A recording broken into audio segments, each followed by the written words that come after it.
All right. Next thing I want to talk about, real football here, real Pittsburgh Steelers possibilities.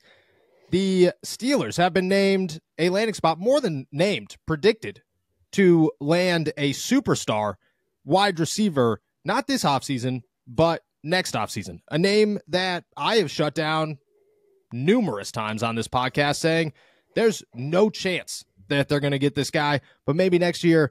I guess that kind of changes things. Bleacher Report says T. Higgins, if they had to guess, is going to end up in Pittsburgh next offseason on a 4-year, $99.7 million contract with $59 million in guaranteed money. I could tell you, just covering this team long enough, that the Steelers, and Nick, I don't know if we could get an exact number on this, have never given up $59 million in guaranteed money. They've never even come close. I believe AB was the most ever with like $21 million guaranteed, outside of maybe TJ Watt.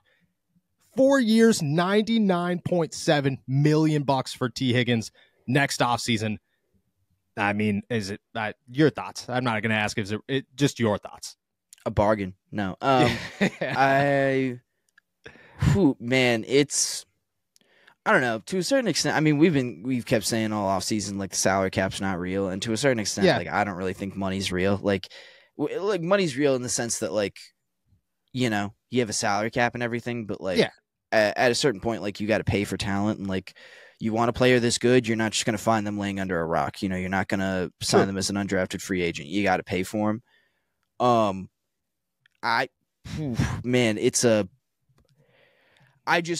You know, is T. Higgins a number one? Like, do you think that T. Higgins is a number one, like a number one wide receiver? No, I don't. Like, I think he's the best number two on a good team. If you're on a bad team, if he's in Carolina, he's a number one. If he's in Pittsburgh, he's number two to George Pickens. Really? Wow. Yeah. Okay. So, I mean, do you think it's he hasn't gotten a chance to prove that he can be a number one, or just that he flat out is not a number one? No, I think that he hasn't gotten an opportunity to be a number one, but I also think like what he does is more fitted to be like in today's NFL, like Jamar Chase is a number one because every time he touches the football, he could take it to the house. T. Higgins, like he could score. He's going to score a lot of touchdowns. He's going to catch a lot of passes. He's going to be reliable, but he's not like that. He doesn't have that, like, anytime you touch the football, it's a complete game changer mode, I feel like. And maybe I'm wrong, but that's just the sense I get. No, I mean, and he hasn't, I don't think you're, like, who knows if you're right. Like, he could go somewhere tomorrow and be a number one receiver and be awesome. But, like, You're right. He hasn't proven that. Like, he hasn't done any of that in the NFL. So, to that extent, like, signing a guy for $100 million in 4 years who hasn't proven that he can be a number one receiver, it's tough, you know? Like, George Pickens is really good. He's not Jamar Chase, and playing with Joe Burrow and Jamar Chase and Joe Mixon can really do wonders for some guys. That can really open some things up. So getting to be a number two receiver in that offense is pretty advantageous. And I don't know if Pittsburgh is the same thing, you know? And so you would have to have a lot of faith that Higgins can grow into a number one receiver. And it's just, I would be real uncomfortable taking that contract for a guy who has not proven that yet. I agree. Nick, do we have a number on the most guaranteed money the Steelers have ever given up? As of right now, it looks like it is to TJ Watt. He has $80 million guaranteed on this current contract, and that is the leader in the clubhouse. Do we have a number two available or no? Not as of right now. That's the only one I could find. But on the Steelers, there's 3 other players that have higher guarantees than what you mentioned for Higgins. Or what did you say was for Higgins for guaranteed? 59. No, there's nobody else near that. I was going to say that's so much guaranteed money. That would be crazy. A TJ Watt, that one makes a lot of sense. So just to run this down, okay? If you're let's say you're going to add T. Higgins for $99.7 million next season, okay?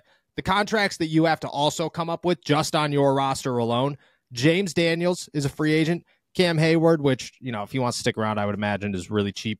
Nate Herbig, Landon Roberts, Pat Freiermuth, Dante Jackson, DeMonte KZ, Dan Moore you're going to let walk, Jalen Warren, Trenton Thompson, Isaiah Loudermilk, you could keep it going down here. Russell Wilson, obviously.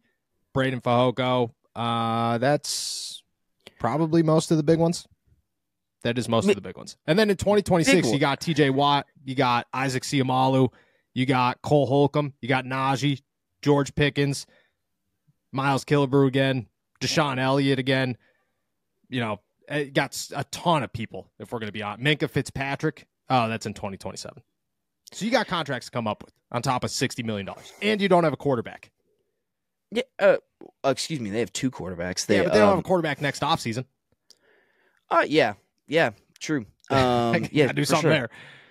I don't know. Like this feels like a move that you would make if you are like, if you think that you're one piece away, you know, if you think the Steelers are, and I don't know if this is the one piece though. Like I think the Steelers are, I don't know. I guess this actually could be the one piece, to be quite honest. I mean, look, like, I don't think like a center puts them over the top. I don't think a new tackle puts them over the top. No. I think Russell Wilson could get over the top with like an elite receiver. I just, is Higgins the kind of elite receiver that can put you over the top? That's my question. And I'm not worried about you like my 2026 or 2020. Oh, I guess this is predicting that he will sign in 2025. 2025. I'm not worried about like my 2026 or 2027 salaries if I'm signing T. Higgins, like to a contract like that. Like I will deal with that later, to be quite honest. And I think if you're like, don't not do this because you're worried about, oh, we got to re-sign Miles Killebrew too in 2027 or something like that. Yeah. Do this because you think it could put you over the top to win a Super Bowl, know? And I agree. I don't really think it could, but if you're going to do it, don't do it don't not do it because of the money, to be quite honest. Yeah. I think that the biggest role here would be the quarterback situation. I don't know what their quarterbacks, but like you can't go into 2026. And I know you just said you can't think about that, but you can't go into 2026 saying, okay, we extended Justin Fields for a year. We got him cheap in 2025. In 2026, we got to hand him a $40 million a year contract, maybe plus, on top of paying TJ Watt and George Pickens and Pat Freiermuth. Like, at that point, you're like, okay, this is just too much money. People are leaving. I think you want to try to avoid that and to put yourself in that situation because you added a wide receiver that isn't, I don't know. Would you rather sign Brandon Ayuk to 4 years, $100 million, or T. Higgins, 4 years, $100 million? How old's Ayuk? He's 26. He's older, right? I think they're both. I think Higgins is 25. Ayuk's 26. I mean, if we're talking about what guys have or haven't proven, like, Get Brandon Ayuk out of a Kyle Shanahan offense and let's see what he is. To be quite honest, that's a good point. I don't disagree. Like I just want to hold Ayuk to like the same standard that we're holding Higgins. Like neither of these guys are, neither of these guys are Justin Jefferson. You know, so I would probably rather have Ayuk. I don't know about that actually.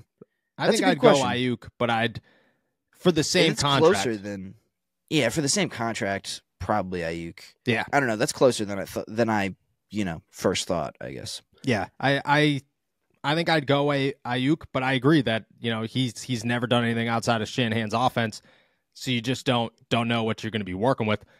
Higgins has done well without, even when Joe Burrow's been hurt. So I think that there's something there. I think I'm opposed to both of them.